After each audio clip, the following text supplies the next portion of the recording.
Good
evening, everybody. Welcome to the special edition of the Enough to Keep Going podcast for June 12th, 2022.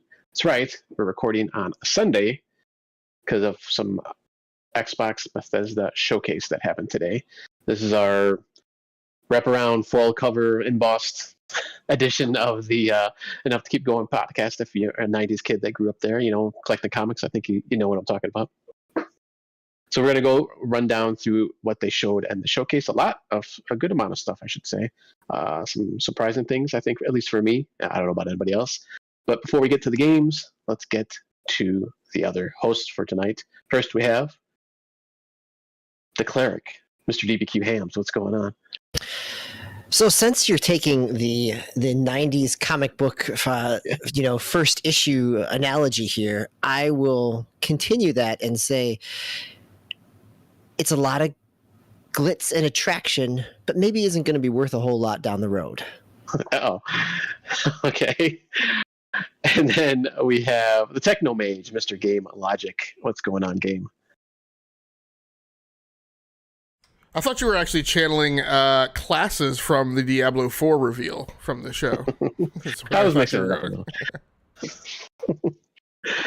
Should you be the necromancer then? So, should I claim that?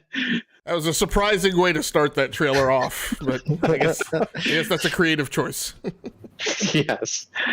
Yeah. Well, I guess they had been kind of going through each class. Well, we'll talk about it when we get to it. I want to jump ahead.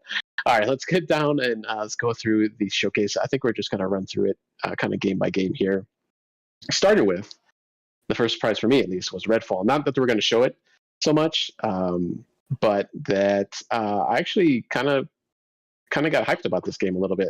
We kind of heard about it earlier. Well, I guess last year. I think it was the first time they showed it, and people were saying, it's kind of like a Left 4 Dead kind of a shooter, but with vampires. And I was like, okay, I like Left 4 Dead and Back 4 Blood and stuff like that, but I wasn't too sure if it was just going to be like, okay, just another kind of, throw a bunch of a bunch of vampires at us and, we'll kill them all. But there's a class system in this one. I guess there's class system in the other ones too, but they have, different abilities and different powers. We have one of the main characters that was kind of talking, Layla, through the trailer. She has telekinetic abilities, excuse me.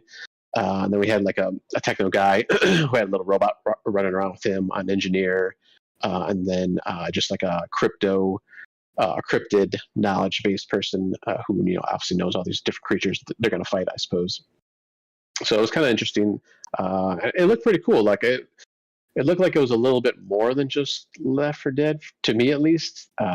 Yeah, I think you definitely could see the family tree of Dishonored developers in it, right? In terms of the different powers and some of the abilities. It seemed like there's the lineage there within Dishonored and that Arcane studio. Yeah, I was kind of getting like, Left 4 Dead, obviously, yeah, but then a little bit of even Borderlands, just with like different guns and stuff to kind of showcase kind of quickly.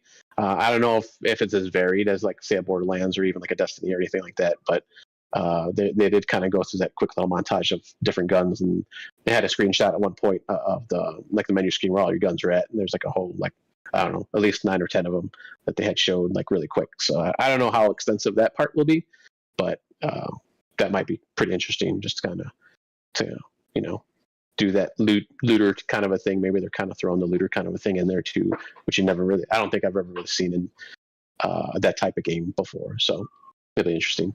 Still not doing a lot. Still not doing a lot for me. No, I struggle to understand everybody's exuberance and excitement over this game. It's a recycled concept, right? Basically palette swapping the zombies for vampires. Yeah. And on top of that, I'm very particular about my vampire lore and mythology, and so I was really kind of unimpressed with the enemy AI and attack motifs that we saw in this. Like fighting vampires should not be fighting zombies. Zombies are dumb. They're not intelligent. They're not going to outflank you. They're not going to pull a bunch of powers out of their butt that they're going to use to surprise and intimidate you. A city of vampires should not have a problem with 4 humans, right? At scale. So I struggle a little bit with the premise behind this, unless every vampire like just got bitten yesterday and is like a new day vampire. Like, so he's a newbie. That's all. So I struggle a little bit with the premise of this, and like I said, the attack motifs I saw weren't impressive. Like, I don't know that you should be able to crawl up on top of a building and snipe more than one vampire. I mean, this isn't Underworld. It's not like, I don't know. I will take the nit that I have with vampire lore off the table as just a me thing. But the challenge that should be presented by a vampire that's not just a palette swap for a zombie was not expressed today, right? I mean, by that enemy type, it should be something more sophisticated than that. And what I saw today didn't tell me that the enemies are more sophisticated than that. So I don't really know where you take the game from a scaling perspective if you're, if it's going to cover, who knows what, 19, 20 levels, right, of challenge. It's tough. So how much of that AI can change over the course of kind of polish and development here? Like at this point, how much of that is locked in and how much of that can be refined? Well, I mean, theoretically, the game was supposed to come out this summer, right? So AI wouldn't, sharpening up of AI, I think would not be, well, I'm trying to think. Because they just said beginning of 2023, right? They didn't give an exact date, if I remember correctly. No, I mean, well, one of the very, very, very key elements of today, I guess we'll start to get into some of the business stuff today, was, they presented a pictorial of all the games that have been laid out for now through in 2023, and they, right, in that pictorial included some games that were not covered today. So the pipeline is theoretically even fuller than what we saw today as far as pipeline of stuff coming into Game Pass. And then they verbalize that all of those games are games that are coming within the next 12 months. Yeah. So, I mean, Redfall is theoretically no later than June-ish of next year. Yeah, I forgot to mention that too. Yeah, everything is a year out. There's nothing beyond that. So, which is, so different than most what do you think about that approach? I mean, in some ways that addresses an immediate need of what's coming soon after a lot of high-profile delays, but on a kind of holistic piece, I still don't know that they had, by saying everything is going to come out this year and then giving us a lot of 2023 and not a lot of gameplay, I don't know that it addresses some of that concern that they were maybe trying to get at by narrowing the window to a year. I mean, my feeling was, it did two things. This year is a whiff, right? So the first thing is starting from where they were. Like, there was no way to miraculously recover. There's one thing that they could have done to affect a recovery of 2022, and that would have been for them to say Forza Motorsport was coming out this fall. I'll just leave that till later in the show. And then, right? So to me, like, the glass was already broken, right? There was no repairing the glass at this point. There was just picking up the pieces off the floor in hopes that somebody wouldn't cut their foot. And so that choice was then, okay, how do I and to me today was a big matter of restoring confidence. How do I restore confidence? Yeah, I agree that was very much the angle that they were trying to take. Like, yeah. Yep. And the fact of the matter is, you know, and then they had to make some calculations on like, what can I commit to? And so on the upside, what I felt that messaging produced was, hey, we know that we've whiffed the things that we've shown you today. Because the big question to me for Redfall and Starfield was, and this is what we've seen typically happen around the industry, is that when you say a thing has been delayed to the following year, one of two things are going to happen. Either January, February, March are going to become the holiday season that should have been, or those games are going to get delayed till actually the next holiday season. And so the big tilt that we were sitting on pins and needles about was which one of the 50-50 is it?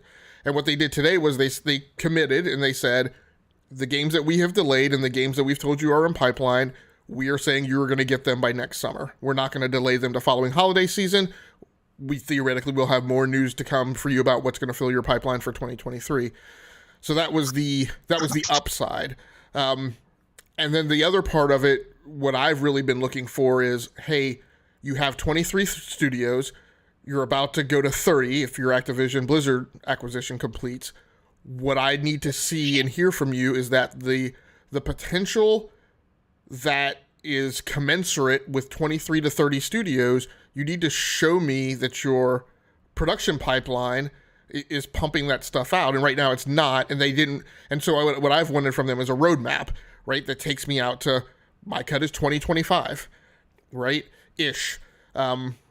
And they can't do that. And I think they can't do that because of things that are broken. And so in lieu of, so that's a bad.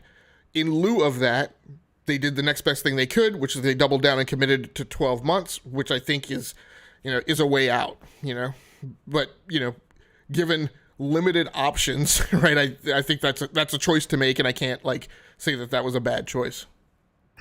Yeah. I think that, I see it from the business piece, and I think it does, it worked, right. It's not maybe ideal, but it works with the best of what they could. And they filled it with a lot of things that are going to speak potentially to a wide audience. We don't get a lot of the big tentpole things that had been previously announced. A lot of these were things that we knew about. I still think if we're talking a year out and we'll get to some of these games, right? When there's not any gameplay, given the delays that we've seen, I still wonder how tight they can commit to that. But I gotta put a poker chip down about that. I would contend that we tally these up as we go through. So Redfall, there was gameplay displayed. Okay, I'll start the list. Keep us going here, Tal, before we get too sidetracked. Most of them, the majority of them, did have gameplay throughout the whole conference or showcase. Excuse me. But just kind of going back to giving out this, hey, this is, these are coming out this next year, and as a good, you gave the good way of looking at it, and I was super positive about this showcase, but could it ultimately hurt them in the end though? Say, oh, hey, these are going to come out. I mean, they didn't say without a shadow of a doubt they're going to come out, but they're saying these are going to come out within the next year. Obviously things like Redfall and Starfield have been delayed already. And Motorsports, I don't think they ever really gave it a date or a time frame for that. But people were kind of expecting whatever within a year or a year and a half of when it was first announced. But do you see them for those three titles, probably mainly?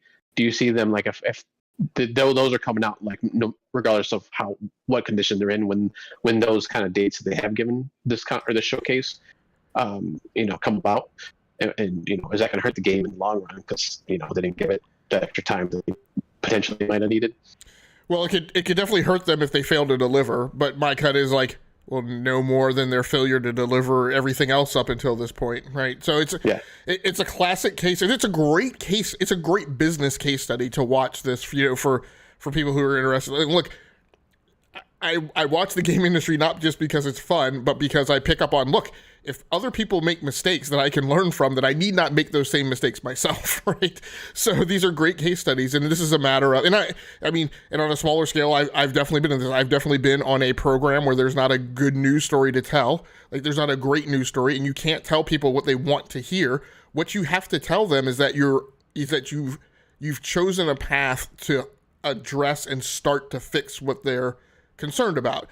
You may not be able to tell them a solution, but they need to at least hear that you get it, that something's broken, and that you're actively doing something about it, and that you have a short-range plan in lieu of the longer-range, right, outlook. And I feel like that's what they did today. I mean, you're absolutely right. I mean, if they whiff on these things in the next 12 months, yeah, I get it. That's not a good news story either. But again, I go back to like my low opinion of their output of the production pipeline is not going to be worsened, right, by some huge amount by them failing to deliver on those things over the next 12 months. Yeah, I think given the realities that, they made the best of what they could with it. Yeah. And I will retract my CG, because looking back at my list, there is only a handful of only CG things. So thank you for calling me on that. That's all right. No, and I was just playing devil advocate there, and like I got what you were saying before. So I just want we like to see all sides here. All right, let's go to the next game. Hollow Knight Silk Song is coming out. Actually, I didn't catch the date for this one. I don't know if you did, DB. Just day one. It's coming out day one on Game Pass, right? It's been announced before. I don't know that they've given a specific date, but previously it was Switch and PC. So having a day and date, and this was kind of rumored coming into this. So yeah, and obviously a known one. Like you said, it's been out there. So Metroidvania, action adventures, combat style. I never played the other Hollow Knight, the original one. So I don't know if you guys were interested in this game at all when it was announced. No. I mean, Hollow Knight's incredibly solid as a Metroidvania. It's just, the only news story here is that it's coming day and date to Game Pass. That we've seen, we knew about it before. We've seen some of it. That part to me wasn't what was interesting. It was that it's Game Pass. Yeah, I mean, this is going to be a $20 game. I mean, $30 games at an outside chance. So it doesn't move the needle in terms of like the return to green plan and what they needed to show today. Right. But it does have a dedicated audience that it speaks to someone. Yep. Yeah. All right. Up next, we got High on Life. Sorry. So, DB, with your retraction, does that mean we don't need to tally whether or not gameplay was shown? No, because I went through my list here, and because after just watching it today, there's only like 3 that are totally CG. Okay. So I'll call those out when we get there. How about that? I think that those are important where there wasn't gameplay shown, but okay, gotcha. Okay. All right. Next up is High on Life from the creators of Rick and Morty. So it's weird sci-fi. I'm not even sure what, because those games are always kind of like weird that they've come up with. Kind of first-person shooter-ish. You got these like the weird guns that kind of talking to you in this weird alien environment. I guess humans are like the drug of choice for aliens or something like that, according to the trailer. So that was an interesting one. It looks weird, but I don't know. Maybe check it out if it comes to Game Pass, which I'll say right? I'm excited for it. In part because it's so different. I mean, that it's also, I think, the first time that I've ever heard of it. It was a surprise, right? I mean, the humor is not that surprising because it still fits into that Rick and Morty, the Trover saves the universe, all of that type of piece. Yeah. The fact that the guns are talking with you and kind of, in that same style of humor, but it looks fun, and it looks kind of something different from the self-seriousness that exists in a lot of the other stuff we saw today. Yeah, I'm right there with DB. It was innovative. It was not something that somebody else is doing. Again, it's wrapped in kind of standard first-person shooter framework kind of mechanics, but right from a from a presentation format, like definitely a thing that not everybody is doing. Definitely a risky type of title, like the exact type of title that you put in Game Pass because you don't know what the uptake is going to be. October 2022, so that's one that's in the pipeline today.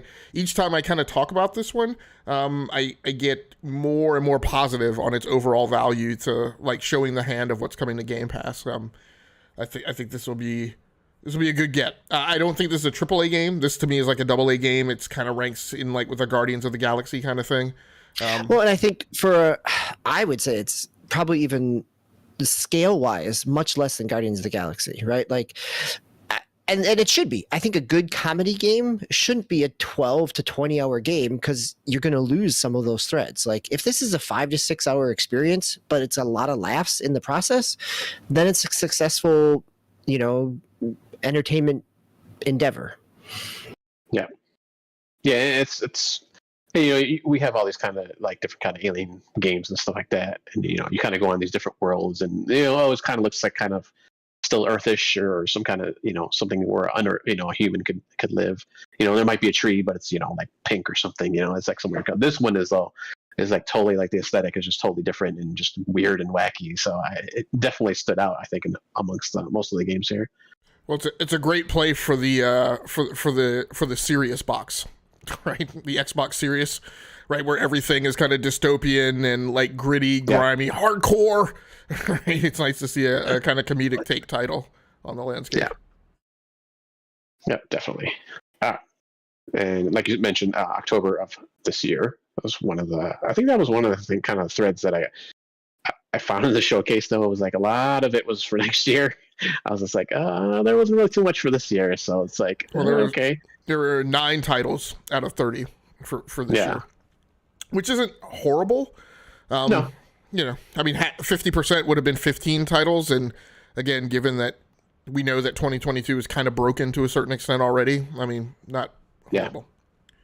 Yeah. All right, up next was an announcement from Riot Games where they're bringing titles for mobile and PC to Game Pass.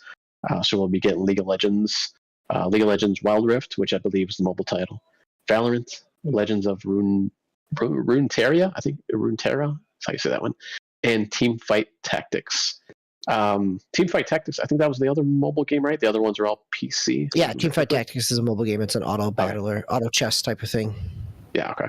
So, like I said, these will all be coming to Game Pass, and they'll be like different. I gotta go back to my notes here for a second. Sorry. No, it unlocks, like in League of Legends, it unlocks all the characters. In Valorant, it unlocks all the characters. Teamfight Tactics unlocks the battleground. It really is a value add. In terms of whether or not I think it. What I was interested in when this released was whether or not this was also meant it was coming to console, but it's only PC and Game Pass. But it just creates for people that haven't tried these games, this probably dips in, and for people that have, it creates a value add with Game Pass. Right. So I'm assuming when you at least like League of Legends and maybe like Valorant, I don't know if you never played any of those, but you probably get like just a set default group of characters, like kind of like an Apex, where there's only like maybe like I don't know, I think 9 or 10 or 8 or 10 characters, and then you have to unlock the other ones. Well, it depends, and what I was going to mention is the strategic and the business model get for this, I think, is huge.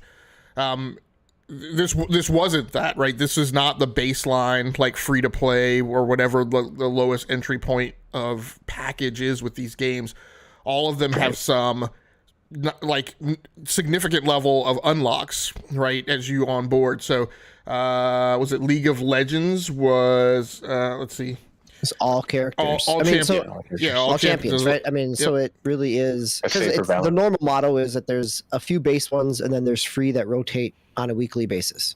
Yep. But what this does is the characters that you normally would have purchased with real currency are now unlocked. And what I think the trade-off here from a economic standpoint is, does this incentivize people to buy more cosmetics for those characters as they're in, because they've already feel like they've gotten a value by getting the characters free? Yeah, and so what I look at is, like you guys were saying, is it Legends of Runeterra Foundation set unlocked, Teamfight Tactics Select Little Legends unlocked, Valorant All Agents unlocked. I mean, Valorant especially. Now, you were saying before, is it clear whether or not these are actually coming as console versions, or they're just these are only PC? It was in there, PC and mobile. So basically, if they're on that platform now, that's where they're coming. Your Game Pass only just gives you some type of unlock. Right.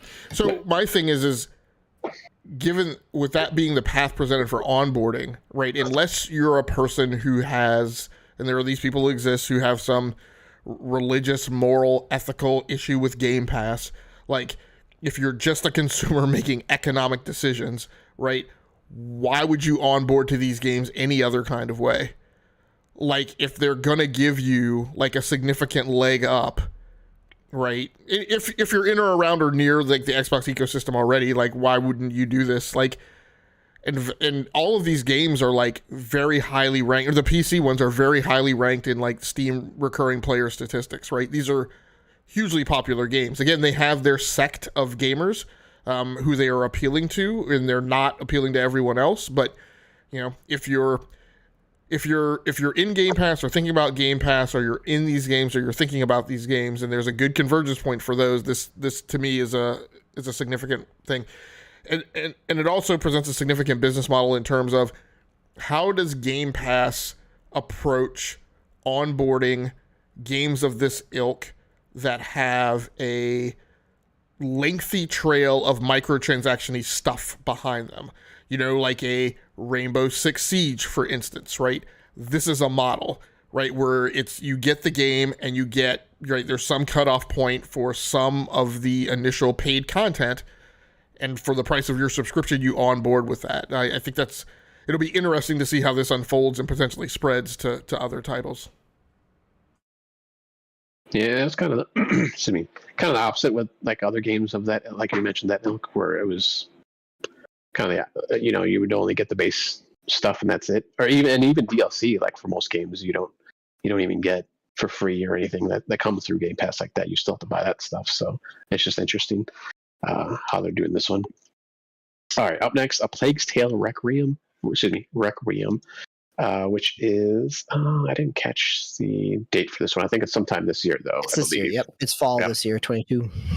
So kind of a kind of escort. That's what it kind of seems like, an escort mission type of gameplay. Like you have the little. There's some of that in the original one, right? Okay. Yeah, I've never played these, so yeah, I wasn't sure. So it was announced last year. We got a little more gameplay for it, but it feels very much within that. It's a follow up to the original. It's an action adventure stealth-ish, game. Really kind of akin to, I would say, an SIE style game. With looks of like Horizon Forbidden West, Zero Dawn to it. Maybe not with as much as the overt, really fluid combat, but the parts of the game in Horizon Forbidden West and Zero Dawn where you have to be scared and hide in the grass, it definitely has elements of that and similar animations, I think. But I think this is probably the biggest game that they put on the slate that's coming out this fall for Game Pass subscribers, in terms of just conveying to them why they should be holding on to confidence. I don't know. Yeah, in terms of this fall, I don't know that there's anything else that's kind of a big, kind of high profile. And again, even this is kind of medium profile, right? Like this is it's a developer on the rise. The first game, got good press. I enjoyed what I played of it, but it isn't necessarily a big AAA studio. Yeah, it's an up and comer. To go back for a second for the Riot Games, did they mention when that was going to happen? Winter of 22. It said. Yeah, I saw on the pictorial, I believe it's got 2023. Oh, really? Okay. Which makes sense. Like winter is going to be, early 2023, I would make sense. It's got League of Legends out in 2023, League of Legends Wild Rift, Valorant, Teamfight. Yeah, all those line up in 2023. Okay. All right. Up next, we got Forza Motorsports, and I guess that's just what it's called now. It's not 7 or a number or anything like that. So it seems like they're just sticking with the old school title. Spring of 2023. Excuse me. You have a new kind of dynamic day and night cycle through all the tracks and weather. Of course, they've had that for a while. You have sorry, I gotta go back here for a second. Ray tracing, obviously for the X. More realistic damage to cars. Just if they're crashing into each other or hitting the track or whatever. New stuff like in the pit where you can kind of refine more like tire pressure and fuel management and stuff like that. Now I've mentioned this before. Like I'm not a big Forza Motorsport. I like the Horizon series, but I don't know if either of you, one, were looking forward to this game, and two, were you surprised by the spring 2023? I think obviously they had already said that it was going to be delayed, but I don't know what you guys' thoughts on this one more than myself. Like I said, I was never really big into the motorsport series. You want this one first, Game Logic? Mine might be a little lengthier in response. I'll let you go first. Okay, then I'll make mine quick. The delay is not a surprise. I think it kind of snuck out there a little before the conference that this was going to be delayed. I'll talk more about it when it actually comes out. Yes, I'm going to play it. I'm interested in it, but I don't know that they showed me a whole lot that, ray tracing looks good. Great. Get the game out. So the good foil on the engine parts there. I like how they mentioned that during the trailer. I'm like, I don't know if that's really like okay. Okay, Game Logic. Well, speaking as a racing fan, I will tell you guys that it was a big deal. This was actually super impressive. This was the only thing during the conference that actually gave me that old-timey 2017, 2018, and prior to that, emotional Xbox response, right? That I would get while watching an E3 press conference. I literally almost picked up my phone. Brap was on here a couple months ago. He and I have continued to be good friends and talk. And he has, I think, a spare Xbox Series X that he has not hooked up yet. And I was ready. I almost called him to tell him to hold that in reserve for me and let me buy it from him. But the gut punch, right, was the spring 2023, because I thought I was hoping and fingers crossed that it was going to be this fall. But minus the release date, it was an amazing display. That series speaks much more to me than Gran Turismo does, which is, as you guys have heard me at length talk about how I don't know, like I don't know whether Polyphony gave Jim Ryan like the studio head's firstborn or what it is, but that studio just seems like it's allowed to do whatever the heck it is that it wants to do and drop a Gran Turismo release like 2 weeks after a console goes out of life cycle, or but Forza, continues to be a super impressive. It missed its window when it should have come out, and that's the disappointing thing. This should have been the title that was there at launch at 2020, especially when Halo Infinite wasn't. The ray tracing to me was super impressive. The reflections of the car alongside you, right, in the panel of the car, to me was amazing. You probably won't see that during a race. You might, right, if you're using the head view that you can do to swing right out of the cockpit view to look at the car alongside you. But you'll definitely be able to see that in replays, right? Which, let's be quite honest, like half the fun of some of these racing games is just watching the replay when you don't have to be like white knuckled with your hands on the controller. So the dynamic ray tracing on track to me was impressive. The water, which we all know is one of the most difficult effects to render in a video game, and really always kind of is, to me, typifies what the strength of the actual engine is. Looked incredibly impressive. I think the thing that was super interesting to me, and we need to see a little bit more of this just to refine whether or not it's exactly what I think it is, but the dynamic time of day. I don't know if you guys ever played, I struggle to remember what the title is, the struggle bus title that was for the PlayStation 4, right? The racing title that was supposed to be, it was supposed to be there at launch. It was supposed to be a PlayStation Plus title, PlayStation 4 buyers. Is this Drive Club? Drive Club, yes. Yep. So Drive Club actually had this, and Drive Club was actually, once they stripped away all the microtransaction-y stuff and opened up the game, Drive Club was actually a really impressive game, in my opinion, that just got a bad taste in everybody's mouth. But the Drive Club would do this. You would start a race, and it would start with like the sun, and I think Grid does this a little bit too. And the sun would be like above the horizon, and as you would proceed to go through laps of the race, the sun would lower and get in your eyes and actually make it difficult for you to see parts of the track. And then it would move and it would cast shadows. Like, it was really super impressive. Rain would start and the track would get more wet, right, as you drove. And I think that's what we saw today. So if that's what they're bringing into the game, that is also super impressive. So they did the rain thing in Forza Motorsport 7 that they had. Did it? I don't know how dynamic it was. I don't think it was very dynamic. What I remember from the Forza series and like a lot of racing games, they always have the toggle engines and the randomization engines to present weather effects, but they're not dynamic and progressive, from what I recall. And so if this game is bringing that in, that'll be super impressive. So I reserve the right that this may still be the thing that makes me kickstart and roll over and go out and get a Series X when I hear definitively when it's coming out. I may just play it on PC, but I was super impressed by what I saw today. Nice, yeah. Yeah, I mean, it did look beautiful. I mean, just graphically, so. I've just never been a car guy, so I can't get excited for this title. I'm sorry. All right, up next, we got Microsoft Flight Simulator, which obviously is already out, but it's the 40th anniversary, which I didn't realize it's been around that long. So they're added a bunch of new aircrafts. We got gliders and helicopters now. So that should be pretty cool. And then that's coming out, I believe, this fall for November. Yep. Yeah.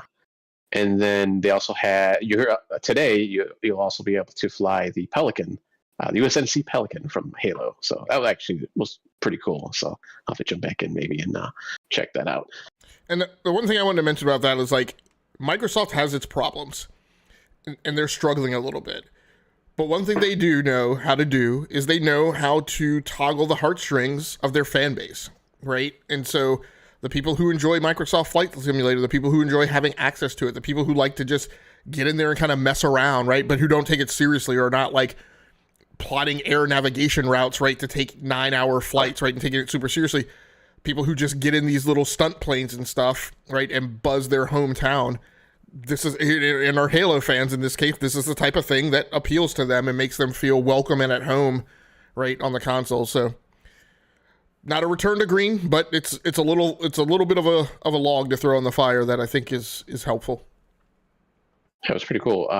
Man, they showed it going into space too, which I thought was kind of interesting. I don't know if you can actually control it when it's in space or how that's going to work, but that'd be pretty cool. All right, up next we got Overwatch 2. I believe it's early access coming October 4th of this year, 2022.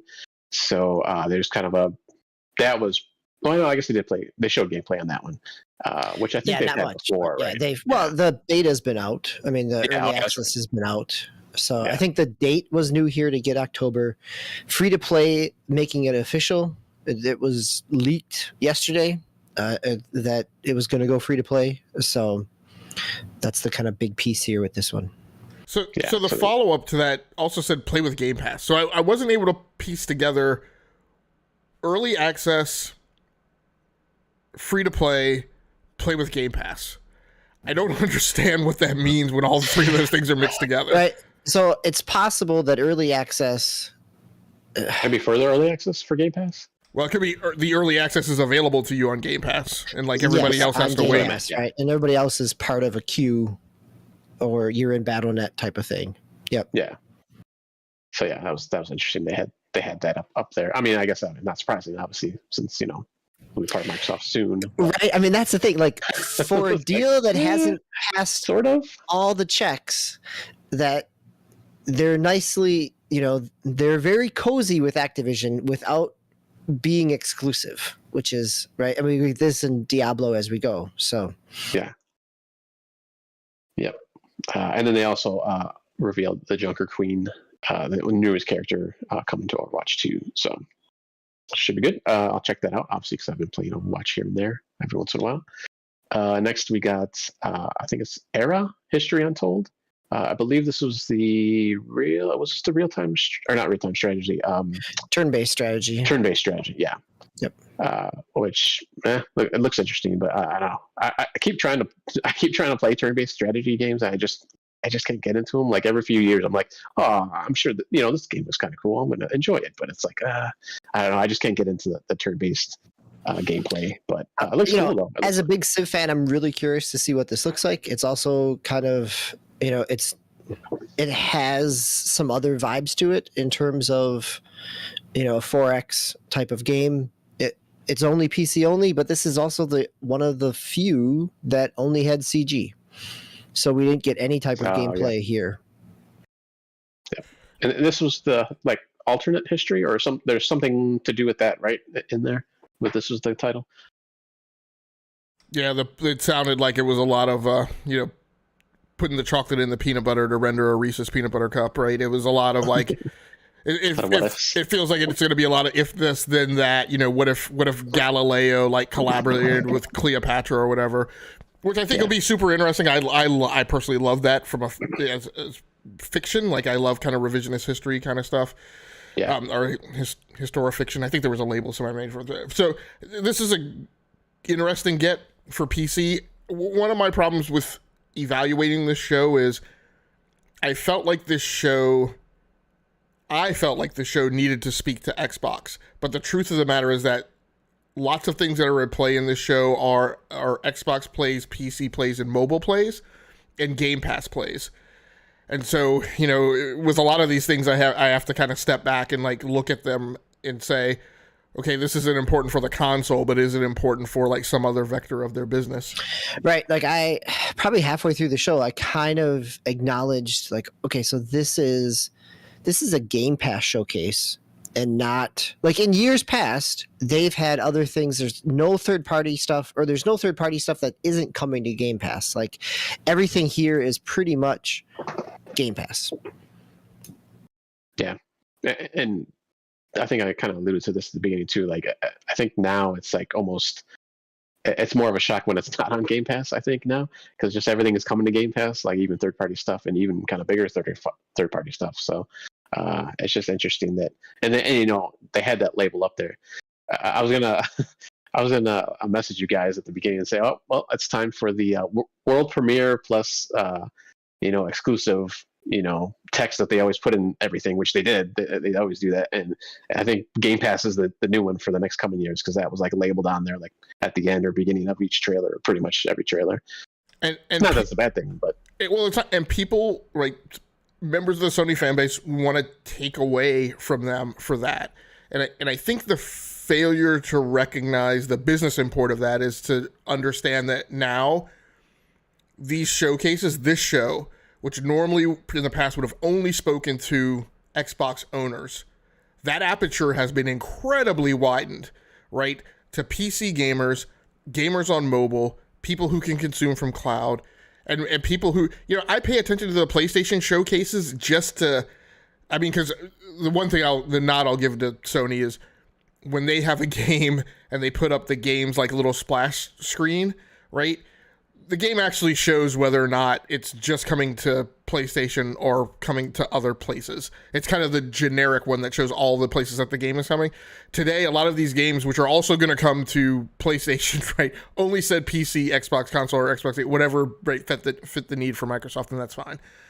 But the number of people, the number of consumers that this show was relevant to was incredibly wider than, right, it has been in years past. A lot of these titles Microsoft would never have talked about and would have never have been on their E3 stage because they would have just been things coming to the store. But now that they're coming to Game Pass, it's a new surface area of conversation to give them to talk about, and they've created it, and now, right, they can render that for competitive advantage. Yeah. These ones would probably be when it was in person. You'd see them on the show floor, or they would be at the booths, and or maybe because some of the after shows they did, throughout the week, they'd throw them up there. Now I haven't listened to this past week's show yet, and because you were mentioning about the wide variety of people that this is going to hit now, just all these games and all the press and stuff. But I don't know if you guys talked about the Samsung deal that they have coming up. Okay, so you did. So that that's another avenue. Obviously, it's just going to be an app. and the long coveted, Roku like Xbox whatever has been rumored again. That's been flying around these past couple months. So if that comes out soon too, we're gonna have even more people coming on the Xbox ecosystem. All right, up next we got a couple more Bethesda games that have popped up. We got the Elder Scrolls High Isle. This is the Breton, I believe, or Breton. I forgot how you. Yeah, it's been previously announced. It comes out next week. Comes out on the 21st of June. Yep. And then you had Fallout 76. You got The Pit, which was, I believe, was it the original? Was it Fallout 3 or one of the original games? Yeah, for Fallout 3. Location. Yep. It's coming this September. Yeah, coming to Fallout 76. Which is fine. I've played dabbled here and there in both those games, and I'll probably dabble again at some point. Up next, got some more. Sorry, go ahead. For people who don't recognize that, because I didn't when it was first, that was a reference to Pittsburgh. Yes. Yeah. I think I remember that from back in the day when they talked about it. But yeah, they showed the sign at one point, a couple times actually during the trailer, with Pittsburgh's kind of scrawled out, and it just has the pit on there. So, and up next, more DLC. We've got Forza Horizon 5. We got Hot Wheels coming back, because I believe it was 3 that had Hot Wheels DLC or Hot Wheels collaboration at some point. No, it was 3, because 4 had Lego. So okay, Lego. 3 was the Australia one. So I have the DLC for 3. I'm curious. Well, actually, I was initially excited about this, and now I'm kind of curious to see what this brings that the other one didn't, besides just the new physics of Horizon 5. So yeah, it's coming out in July. Yeah, it looks pretty cool. I only ever played 4, so I didn't get to do the 3 DLC initially. So this is actually kind of cool. And my son was excited about it too, because he likes Forza Horizon 5 and Hot Wheels, so it's a perfect match. Up next, we had this was another just CG trailer, Arc 2, with Vin Diesel kind of headlining. Although it looks like his daughter might be maybe more the main character, because she was kind of just talking throughout this trailer at least. Vin Diesel was doing his grumble through the trailer, like he always does, and most things. But this is coming out next year, so and I'm excited about this, because obviously I'm like Ark, playing it, got pulled back into it.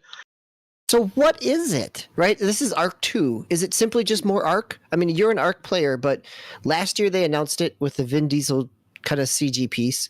We got basically the same thing here. Yeah.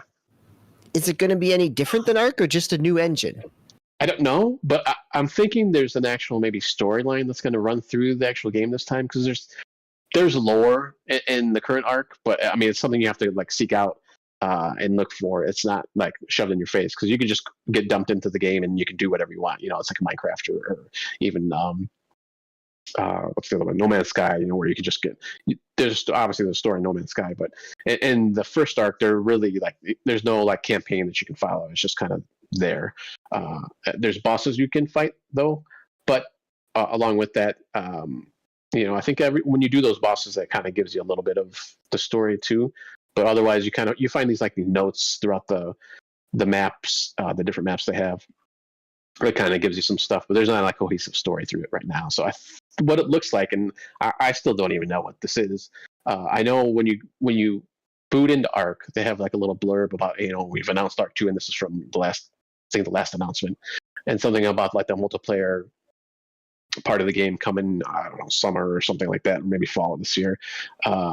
But they never really say anything about like this part. Like this looks like it's like a story or something. So I'm assuming that's what it is, but still don't know. So we'll have to see next year on what it actually is. So and kind of interesting. Well, I guess I don't want to say anything, because it kind of reveals stuff, so I don't want to spoil anything. But I'll just go to the next one, which I'm not really looking forward to, because it's kind of gross to me. So Scorn, which is a big title. I think they had announced. I think this was supposed to be like was it supposed to come out originally when the Xbox One came out, or Xbox Series came out? Yeah, it was the Geiger inspired horror game that was part of the initial trailer for the series.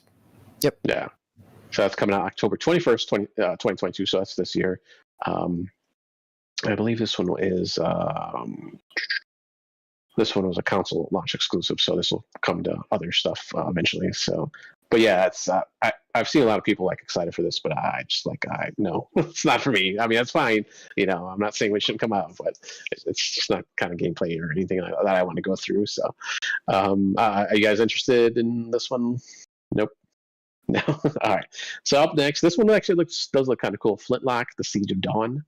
Kind of an action third person action RPG. Kind of reminded me a lot of like what do you call it? Assassin's Creed a little bit on just kind of the way she was moving throughout the environment and stuff. She obviously has powers though, and as far as I know, you don't have any powers in Assassin's Creed, at least not the last few or the first few that I played.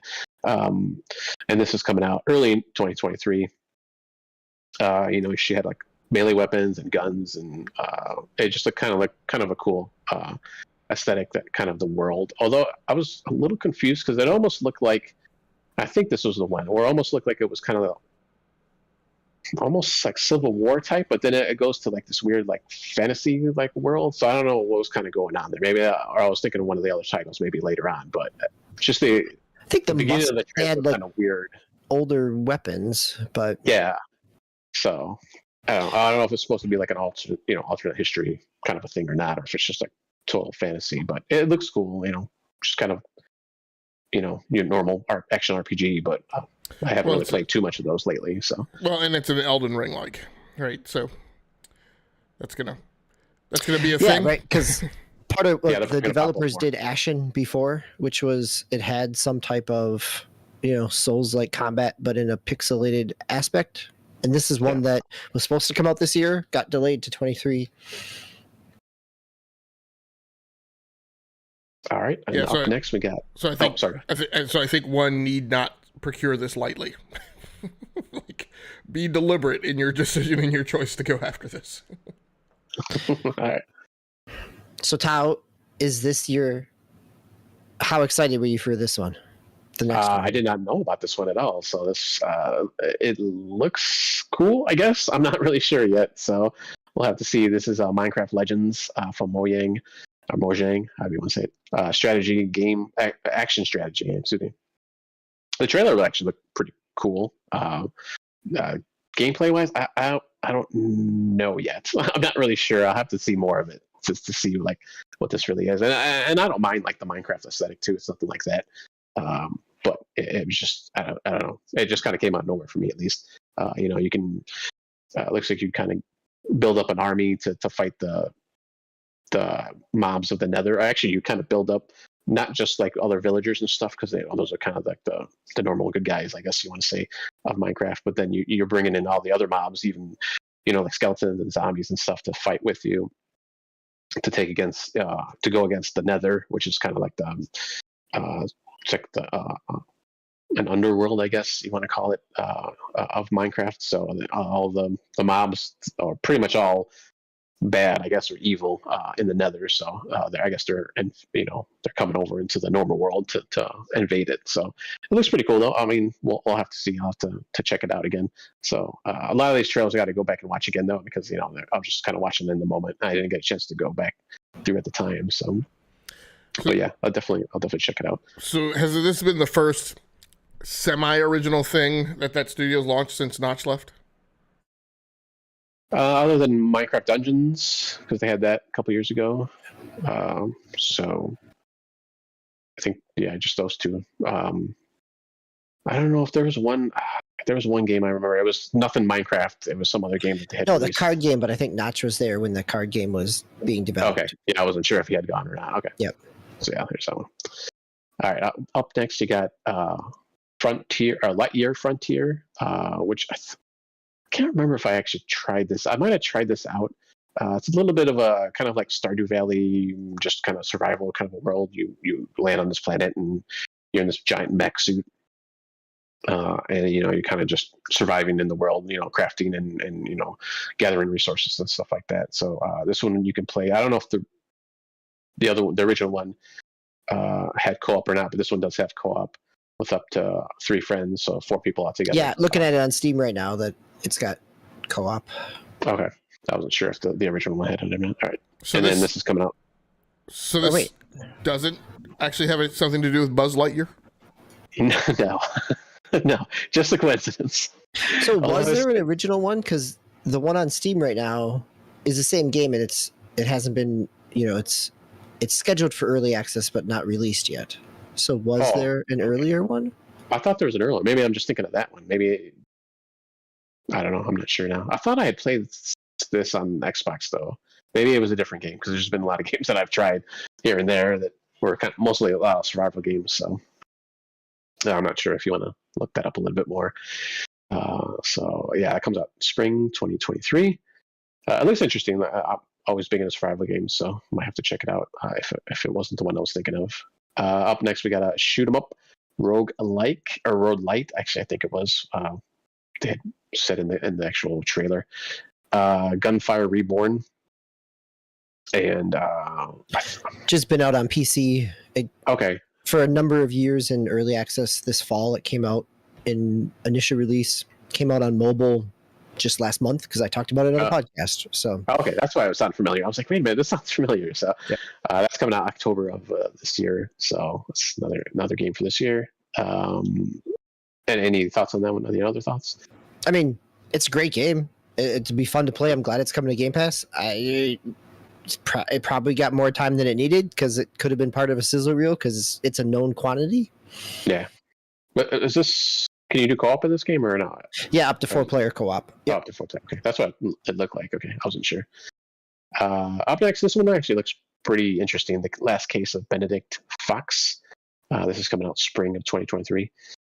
It's kind of a Metrovania type of game, Gothic art style. So looks pretty cool. It's kind of a Gothic art style, but then the world that he kind of goes through is like this weird like fantasy creature world. So yeah, in and out of a normal world and a demon-esque world. Yeah, Shadow Realm. Creative. Like yeah. And so I may have been thinking and not paying as we didn't skip Gunfire Reborn. That's what you guys were talking about, and so I thought we you were guys just talking about. Okay, I thought you guys were still talking about Lightyear. Okay, gotcha. No, no, yeah. No, yeah. Last Case of Benedict Fox. That's what I'm around now. Yeah, that looks pretty good. And then we had I can't remember who she was. Was she one of the developers for As Dusk Falls that came out?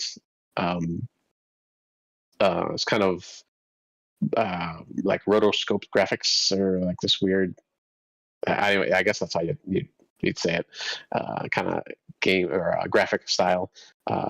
And she kind of, when she was talking through it, she was saying, this is kind of like basically an interactive TV show, basically, which you're kind of going through it. They kind of wrote it like a TV show, basically, and it's branching paths, depending on your choices and stuff like that. So it looked interesting. It's something different. I'd never heard of this one, as far as I can remember. But it should be. It looks like it kind of jumps, from the past of the characters, into their future and stuff like that. So it should be interesting. Any thoughts on that one? No, I mean, interesting. Again, kind of low profile, but a great little kind of game to dabble in on Game Pass. So yeah, that was coming out next month, July 29th. So pretty soon. Next one up, console launch exclusive. That was another phrase that they used a lot during the showcase. Naraka, which is a melee battle royal. Mostly melee, I should say, battle royal game. There is some like bow and arrow and I think a little bit of magic maybe. And it will be. I believe they said it will be PC and console crossplay. Now I don't know if that's with Steam. I know it's like on Steam and Epic and all that kind of stuff right now, but I don't know if that just means through the Game Pass or Xbox PC and console, or if that's all PC. But that's coming out on June 23rd, 2022 this year. And actually it's coming with a campaign mode also. So I was actually eyeing this one for a long time on PC. There's a lot of times I'd see it come up on sale on Steam and Epic and just, other places, but I was like, I'm going to hold off now because I had a lot. But now I'm glad I waited because it's going to be free on Game Pass. It looks interesting because it's a different spin, I suppose, on the Battle Royale. So I'm glad it does to you. So yeah. I mean, my one concern about this is, so we tried this before, right? Because this game has been out on PC for about a year. I think it's a thing that was released in the East, in Southeast Asia, but hasn't had a Western release. So we've tried this before with Crossfire, and it turned out not so well. So, yeah, not high hopes at this point until I'm given a reason to think otherwise. Yeah, well, we'll see. Like I said, it's on Game Pass, so you can give it a try. June 23rd, once again. Next up, we got Pentiment, which is a kind of medieval style, or I should say medieval story, like crime story, set in the 16th century Bavaria.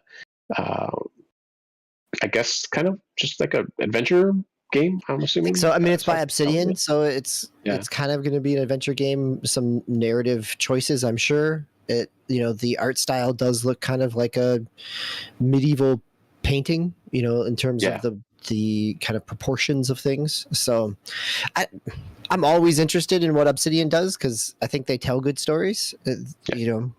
So I'd be curious.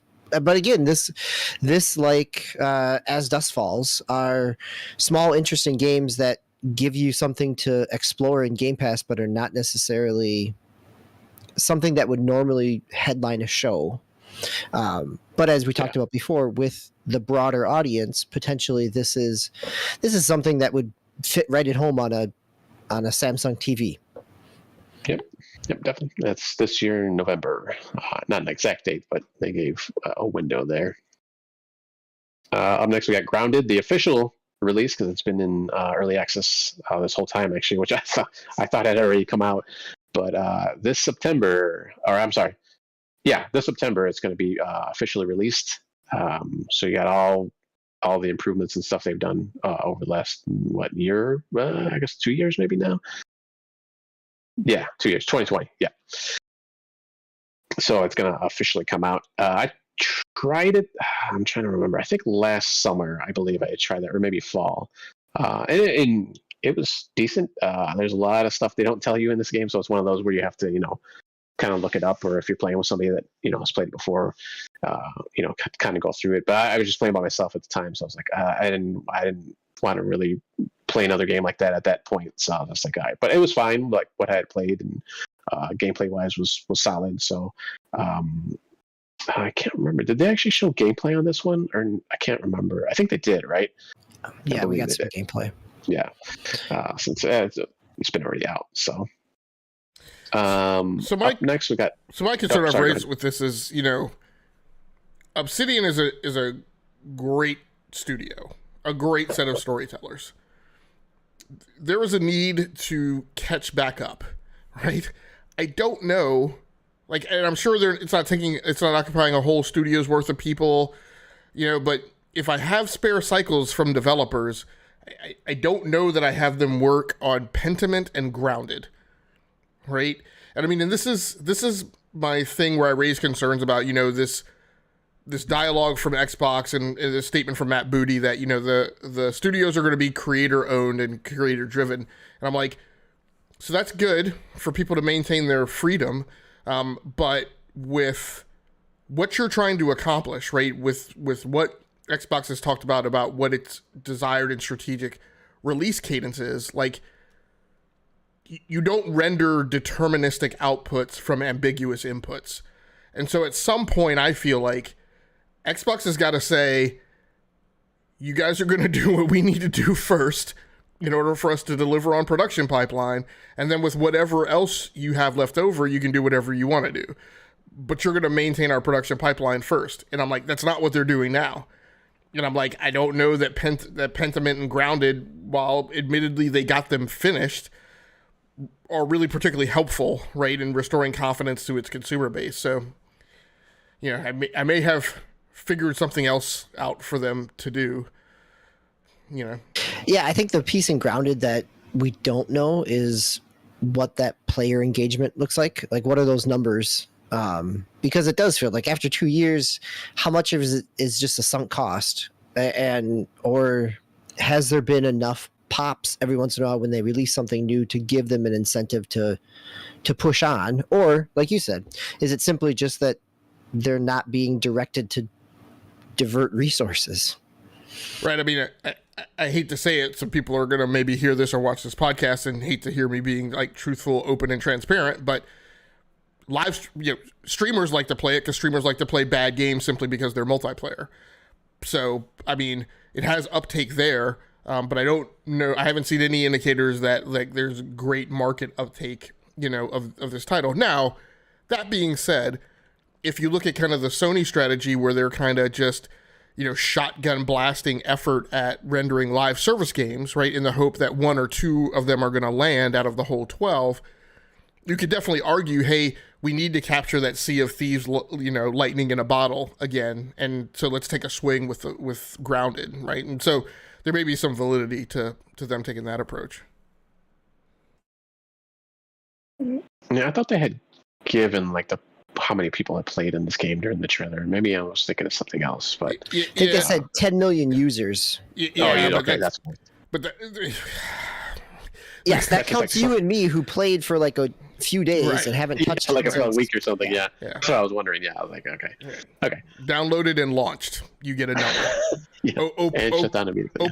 Open a gamer score record entry in the database, and you get a number. But like DB said, I don't know how much weight that carries or means. Okay. Yeah, I couldn't remember what the exact phrasing was on that one. All right. Next up, we got Erebin Shadow Legacy, which actually kind of reminded me a lot of what's that one game?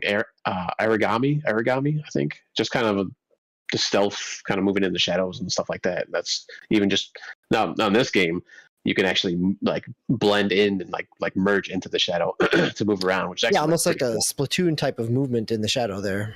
Yeah, which in Origami, you just kind of use the shadow to your advantage. You disappear if you're in like a shadow or something, which is always kind of weird in games when they use that mechanic. But it looks pretty interesting. This is another one that looks pretty cool. 2023. I don't think they had an exact time frame or date. But it's coming out next year. One of the few games, one of the few games in the showcase that really kind of made me stand up and take notice. Not nearly as much as Forza Motorsport, but it definitely hooked my interest. Yeah, looked interesting. Looked like humanity's gone or pretty much wiped out, and there's just like robots or AI or androids roaming the earth. I'm assuming if this is Earth, so I mean, they didn't really say or if we know, but. Looks interesting. Yeah, and from Bad Robot Games too, if I'm not mistaken. So maybe reason to have high confidence in the storytelling piece of it at least. Yeah. Up next we have Diablo 4, which was introduced to us through the Necromancer class. And once again, like I said, that is coming or the 2023. 2023, yeah. I'm sorry. I was thinking of Overwatch for some reason. Necromancer class was introduced, but then they spent a lot of time on some of the world events, some of the end game, the shared world piece. And as somebody who has sunk way too much time in the last week and a half in Diablo Immortal, and one of the things that I talked about this on this week's show, like the fun of getting out in the world with other random people and going on similar quests. Like it captures some of the same Destiny randomness and co-op. And so seeing that in a game that isn't loaded with microtransactions is encouraging. So yes, I think this looks really good. This, along with Forza and High on Life, were kind of my three kind of big games that stood out to me. Except the key difference here, as far as I could tell, there was no mention of any kind of Game Pass deal with this. Like it actually it kind of stood out like a sore thumb to me in that I watched it and rewatched it. I was like, why is this game in the lineup? Like it's the one that isn't going into Game Pass. I'm like, and it's interesting that while Overwatch is free to play and has some type of Game Pass association with it because it's coming out this year, I wonder if, depending on where this game is coming out 2023, they go, hey, we'll put it in the showcase, but we're not going to do anything with this with Game Pass because that's really too far into the, getting close to the acquisition and may get a ton of scrutiny from the FTC on whether or not we're colluding. I think that's exactly right? That it's different in a free-to-play game. Like, sure, you're just giving access to a free-to-play game. There's no, but yes, I think this is vague on purpose given the acquisition. Nice. Yeah. So, go ahead. So wouldn't play this on PC. Look gorgeous. I like the differences in elevation that they showed in the game is actually making a difference to gameplay. Historically in like Diablo 2, like levels were levels. Like you were no overhangs or like high ground advantage, and it looks like there's some difference in the battleground geometry here. So looks interesting. And I also noticed the Destiny 2 like public events that they mentioned, and also the way that you could incur, like factional reputation, right? By being really successful will wind up getting you kind of marked in the campaign world as by the AI as somebody, a hero character to be gone after. Yeah, that was. I think that was something that I've seen in Sea of Thieves. Also, like when you get a certain amount of prestige or whatever as you're going through, they kind of mark you on the map. Yeah, it was interesting. And then they mentioned how like when you clear certain areas or clear spaces, it becomes a new town. Which I don't know if that's. I'm assuming that's never been done before. No, at least in Diablo. Yeah, not in Diablo. Yeah, that's pretty cool. And then there's crossplay between Xbox and the PC version, online and on couch co-op. I think it's crossplay. This is one of those where it is also coming to PlayStation, and the other press releases around it are as crossplay all across. I mean, which is similar to what Diablo 2 Resurrected does, and it's cross. Your profiles is cross as well. I'm trying to think of what's the correct word to say that I can log into multiple devices and I keep my same level. Cross progression. Yes, thank you. So is this also getting a Nintendo Switch version? I haven't seen anything, and I would guess that it probably shouldn't, given on the IGN page here. I put down, it does have Switch on there listed as one of the. Yeah, because when I was thinking, I was like, okay, from Diablo 3 to 4, like how much graphically can they really do? But it does, like you mentioned, Game Logic, it does look actually really good. It looked really pretty, and the graphics look really good. So yeah, on Switch, I don't know, Switch Pro maybe, but at that time, this is absolutely the type of game that you could do cloud delivery with, right? So sure, maybe have some of the game you could also locally. scale the graphics down. Yeah. Yep. Yeah, which obviously done before. So. And then they had specific areas for PvP, which is nice. So you won't get just like, slammed all of a sudden, from somebody in just a regular area. All right. Next up, speaking of Sea of Thieves, we have new season 7 of Sea of Thieves coming out July 21st, where you can be a captain of your own ship, which is going to be interesting how they actually do this. So, you can save different ship loadouts, customize your cabin, and we know what's in the ship. Name your ship, and just do different things like that. And I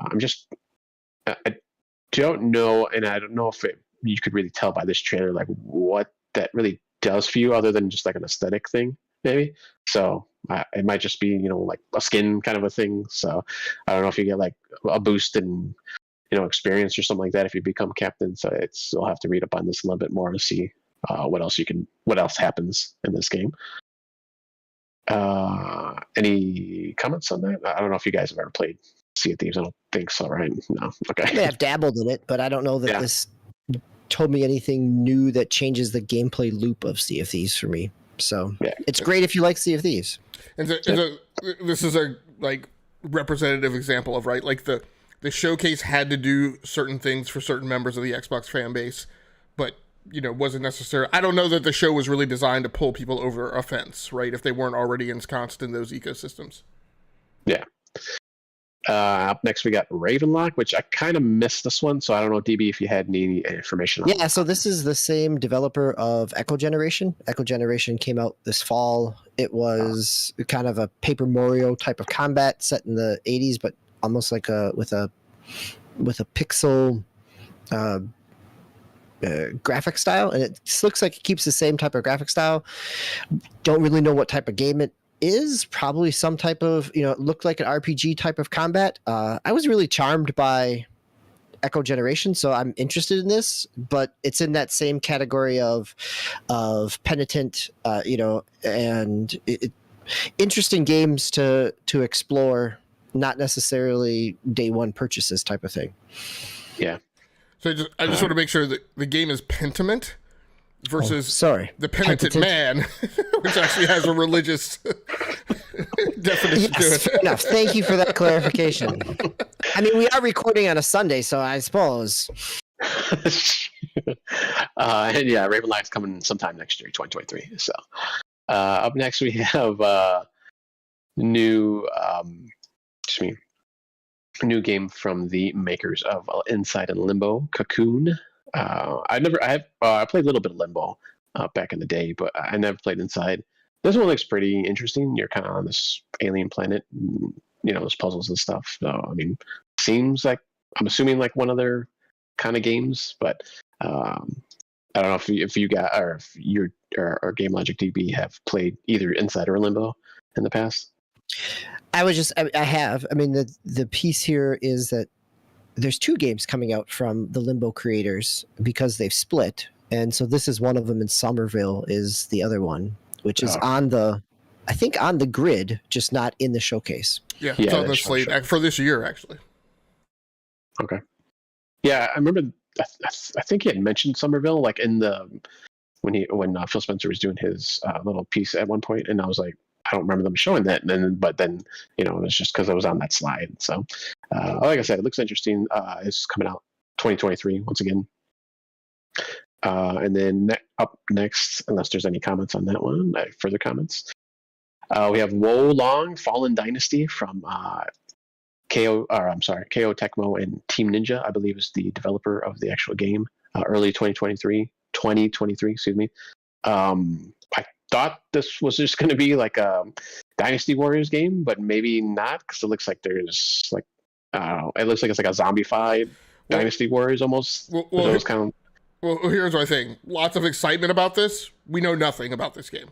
Nothing was messaged or conveyed about what the kind of. We don't know if this is a Mushu game or Onimusha like Resident Evil kind of sort of thing set in an Asian back.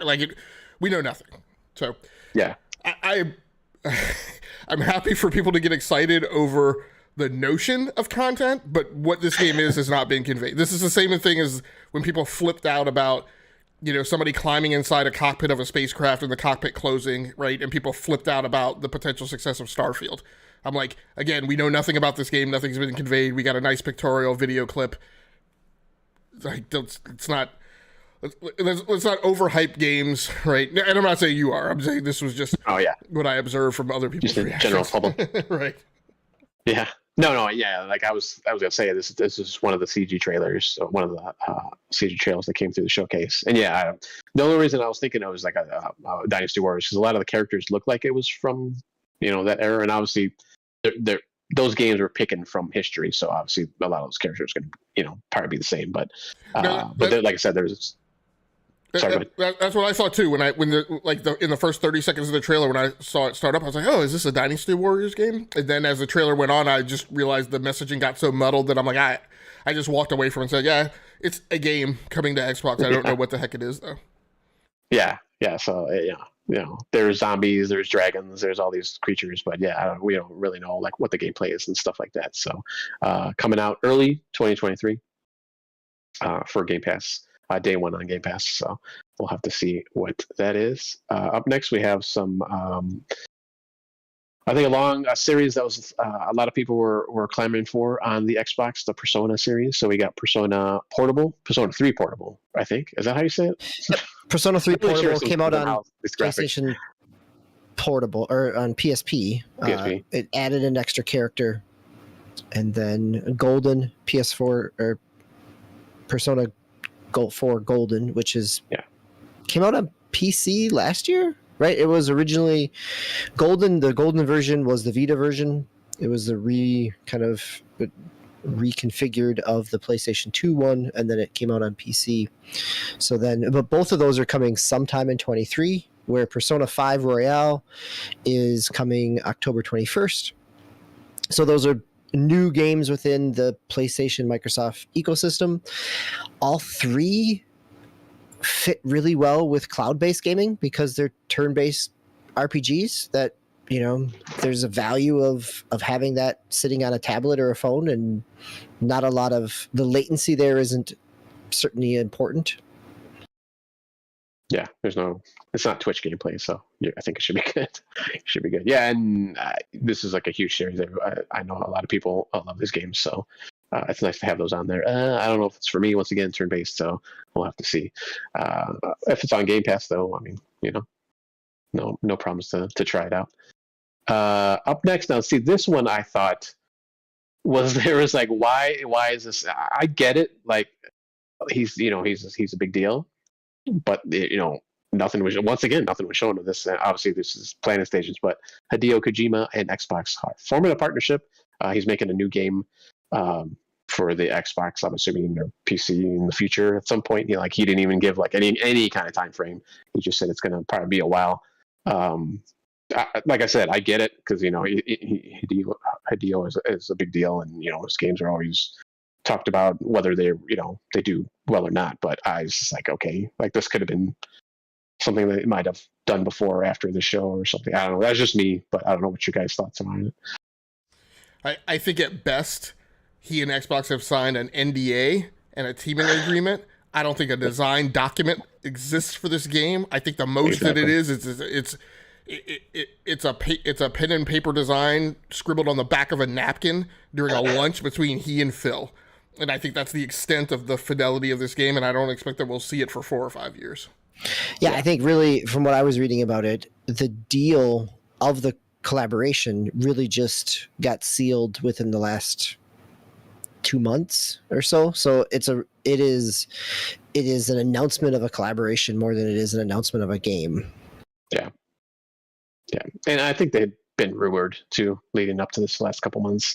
I know I had seen stuff on it, so I mean, it was, I guess, kind of known, but we'll wait for the next 5 or 10 years before to see what happens there, because I don't think he's one to like just spew games out like pretty quick too. So I mean, like you said, probably at least 5 years before we see anything from this.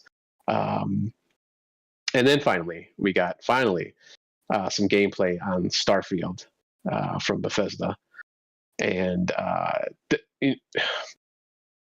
kind of like you mentioned before, Game Logic, where like we didn't know what this was, and I had no idea. Obviously, nobody had any idea what this was going to be or how it was going to be. And I was like, okay, I'm probably going to get it more than likely just because it's Bethesda. I know, they've had their ups and downs, mostly downs lately. But I had faith that we were going to get something that was going to be at least decent. And if it's Elder Scrolls in space, that's fine. I'm fine with that because I was a big fan of Elder Scrolls, and Fallout's been okay. I've been all right on that. The last couple of games, besides 76, I mean like 3 and 4. I never played Vegas, but that wasn't them though. But this gave me, it hyped me up, like I mentioned in my message to you guys afterwards. It does look just like Elder Scrolls in space. The gunplay does look a lot better than Fallout, because Fallout I didn't really like the gunplay in Fallout. I don't know if that was maybe because that was the aesthetic they were going for, because it's like these junky guns that you're like putting together or finding and stuff like that, and I just never thought it was all that great. But it looks like I said, looks a lot better and more like an actual actually first person shooter, even though you can bounce back between the two. I think first and third person, I'm assuming, just like in every other Bethesda game, or at least Todd Howard developed game. There was actually a lot of details given on this game. Sort of, I guess you could say, it's you can build bases, obviously, because that was the thing in Fallout released recently. You kind of sort of do that in Skyrim. It was pretty rudimentary though. This one looks like it's a little bit more involved. You got you make customization of your character. That's always a thing. I think that's been a thing for a while in their games. They've dialed it up to like 100 or whatever, 1,000, however you want to say it. Anytime I ever played any of the Elder Scrolls game, I'd spend at least a half hour, 40 minutes just creating my character. Just starting off. They mentioned the ship. I think I mentioned shipbuilding, which you can actually take it into space. And now it doesn't look like it's like a No Man's Sky kind of a thing, like where you can actually fly it into space. It looked like it was just an animation. But once you're in space, however you built your ship, actually, I guess it's going to, it's going to affect like how you're moving. I guess shooting. I assume that's what I got from it. they say there's 100 systems, like solar systems or star systems within the game, with like over 1,000 planets that you'll be able to go to each one and visit. So it just seems like it's like Elder Scrolls / Fallout smashed together with No Man's Sky, with like a dabble of maybe Elite Dangerous, just because of the ship refine or customization and how it affects how you're going to fly and stuff like that. So that's how I got it from it. And I mean, it looked gorgeous. Like the few I think it was like 2 or 3 planets maybe that they had shown like kind of in depth a little bit when they were going through the gameplay preview. So I don't know. I'm hyped for it. I know maybe some other people might just be it's Elder Scrolls in space, who cares? But I don't know. I've always liked those games, and I don't know, when you guys what did you think from the gameplay preview and somewhat details that we got? Game Logic, I'll go with you. I'm calling you out. I'm a little all over the place with this. So for me personally, the game did some things that I needed to see and hear, as far as clearing up some gaps and some things that were determinants about whether I onboard or not. One of those key things was it does have a flight model. It will be a big thing for me when it comes time for me to find out whether or not it has FCS / HOTAS support.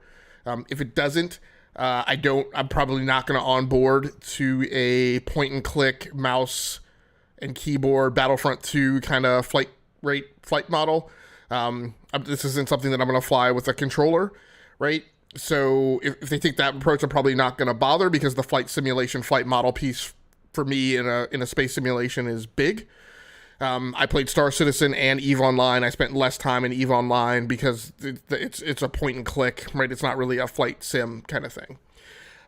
A big thing for me to find out was I was partially convinced that like there would be like some number of planets, and you would go to a planet, but each planet would have like one like central city hub that you could land on.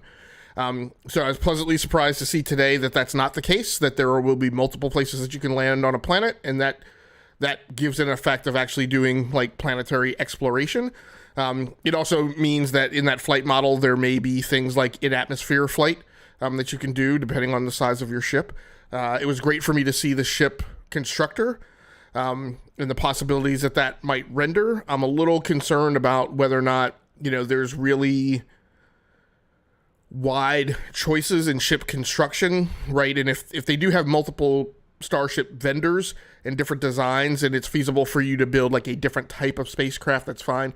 If they're all Lego blocks that are kind of the same design paradigm, and so there's no like different races for spacecraft, then that will be kind of limiting. So I think the trailer and all the coverage did some of the things that I needed, but not all of the things. My feeling is for the average consumer, for the Bethesda fan, enough was cleared up today for people's confidence to be restored, and for people to make claims that they're going to do day one.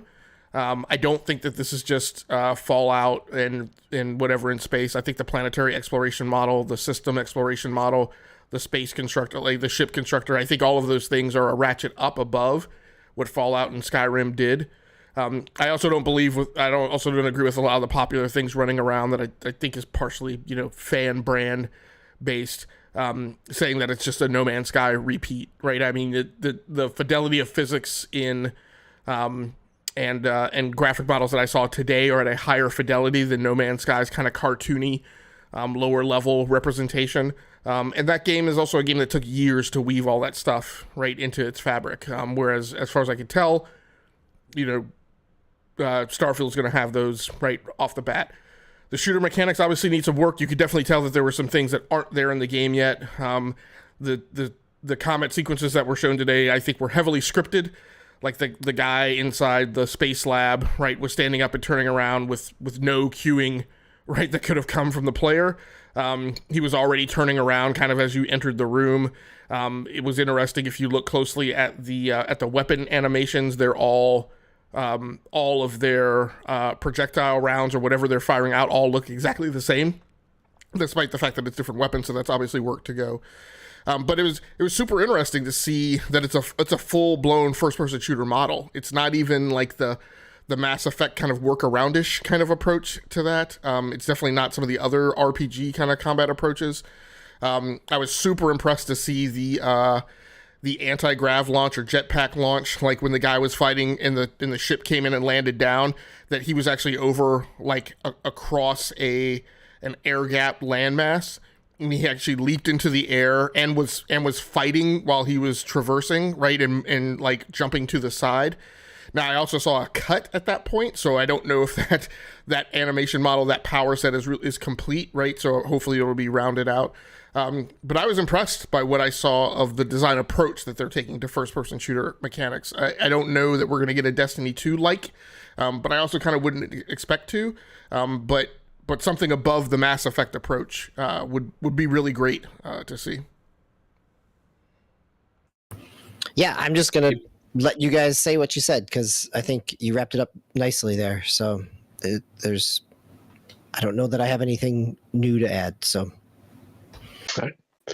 Yeah, that was the one kind of I don't want to even say negative, but that we were in this like sci-fi setting, and you got these space stations and all these spaceships and all this other stuff, and there's aliens and all this stuff, but you're human and you're still using just bullets, I guess. Like, it's just regular projectile weapons. It's not like lasers or anything like that. I thought that was a little weird maybe, but it was just an aesthetics thing, I guess, for me. Well, my thing is I think we couldn't tell. I couldn't tell if those were like energy beam weapons or disruptors, or I believe that we'll see a wide array of weapons. But right now, like I said, the projectiles or the emitters or whatever came out of them all look the same. So I think that's just a piece we haven't really seen portrayed well yet. No, yeah, and, it's obviously it's not done yet, so they're still probably polishing stuff up. So, but that was it. That was the last thing they had showed was Starfield. So overall, I thought it was a really great show, and they showed for the most part, obviously most of the games had at least the gameplay in it. Because I can remember last year where a lot of the games were just CGI trailers, or CG trailers. At least they had the majority of here were actual gameplay. So, but I don't know, you guys overall, what was your thoughts on the showcase? DB, let's go with you first. I'll go back to my comment in the beginning of our 90s limited edition comic book that looked kind of good, but it feels kind of hollow. I think we kind of covered it in terms of what this press conference, what this showcase was trying to do.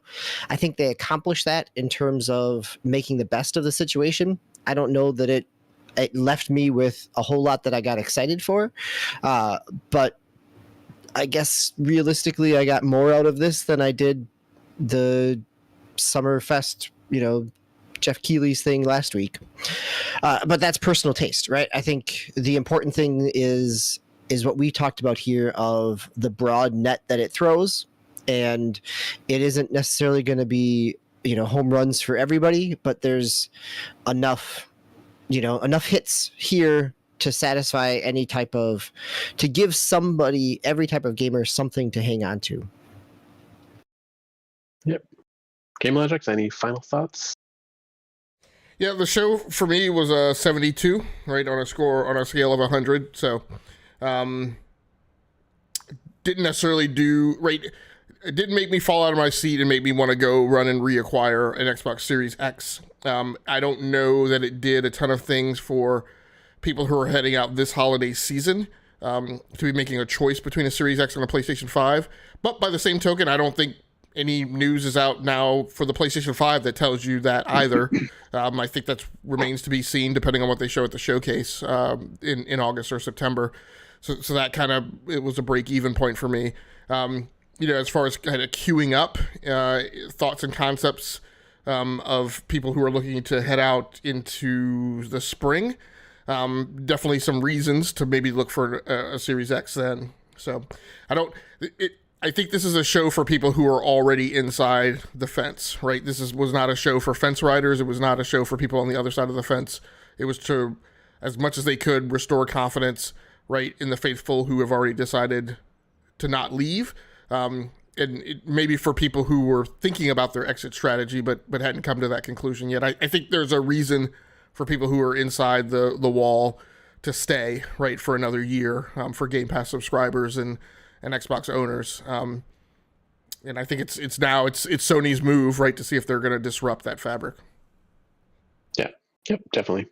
Like I said, I mean, other than Redfall, I mean, there's a couple other surprises. Like I didn't know about the Minecraft. Just more like stuff I'd never heard about. A lot of stuff we'd already known about that were there. They were showcasing. But like other than Redfall, though, I was pleasantly surprised with that one. I just thought like pretty decent and something I'd like to jump into. So that's it. That's our Xbox Bethesda Games Showcase for 2022. I don't. Is there? I know Ubisoft is supposed to do one of their Ubi Plays. I think it's. I don't know if it was this month or next month. I don't know if you remember if you do that. I know they had announced something. I think like a month or two ago. So it's been a while. So maybe we might have another one of these potentially. The only other thing here too is that Xbox did mention that they're having a follow-up press conference, right, with more in-depth gameplay. So it'll be interesting to see which games they highlight at that time to show more gameplay of. And that's, I think, Tuesday, or it's later this week still. Okay. Nice. Excellent. All right. So you can join us. I believe we're going to be moving our show, right, until the weekend. Next Saturday will be our next show, our next regular show, I should say. And then with that, we have our picks plays. I don't think we're going to report on that next time, but we have our summer game fest and kind of E3, all these games coming out or being announced and stuff. So we're going to choose a game from an IP or genre with a specific mechanic that you hope to see a connection to during the game announcements coming up this summer. DBQ, you don't have anything down yet? Any thoughts on what you're going to play? Yes, but I think I want to see what the Astro Boy studio is doing. It's a small little game that came out with the launch of PlayStation. It's been 2 years. We know that they're working on something, so be interested to see if we hear that. Nice. And Game Logic's going to be playing Call of Duty Vanguard. I was going to say Valorant. And then I am playing Injustice 2 for fighting game. Genre. I didn't. There's no technical fighting games in this showcase, but there's a long rumored Mortal Kombat 12, I believe, that might be coming out or might be announced soon. I think they'd already said they weren't doing another Injustice anytime soon, so I don't think there's going to be a 3 within the next few years or so, or at least within the next year. So maybe some other kind of fighting. I know Street Fighter was announced. Was it 6 or 5? Yep, Street Fighter 5. 6 was announced, and Capcom's got a showcase this week as well. Okay, nice. Yeah, and I've never been a huge fan of the mainline, like numbered Street Fighters, so that one was kind of just like, oh, that's cool. But I always like the Versus series that they always had, but we haven't really had any of those in a while. So maybe we'll hear something of that type or some other kind of fighting game coming up this next week. So. Thank you, Game Logic and DBQ Hams. It was a fun time. It's been a while since I've been on, so it was nice to be back. Next Saturday, I believe DB will be hosting, so please come back and we'll have the two of us. Maybe Swiss will make another superhero appearance. Who knows? I know he was on last show or a couple shows ago? 2 weeks ago. 2 weeks ago. So please take care of yourselves out there, and we will see you next time.